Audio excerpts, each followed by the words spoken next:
Want to block someone on TikTok? Or maybe you want to unblock someone you previously blocked? Don't worry. In this video, I'll show you how to do both in just a few simple steps.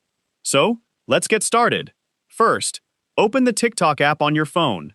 To block someone, go to the profile of the person you want to block.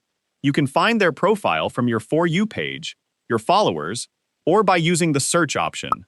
In the search bar, search for the persons you want to block. Scroll down and tap on their profile. Next, tap the share icon in the top right corner. From the menu, tap Block in the bottom of the screen. TikTok will show you a confirmation message. Tap Block again to confirm. The person will now be blocked and won't be able to view your profile or interact with you on TikTok.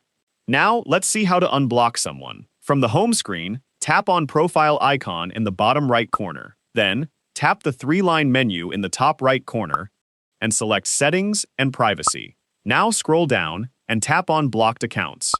Here, you'll see a list of the accounts you've blocked. Find the person you want to unblock and tap Unblock next to their name. Confirm your choice, and the person will be unblocked. And that's it. If you found this video helpful, don't forget to like, subscribe, and hit the bell icon for more practical tips. Thanks for watching.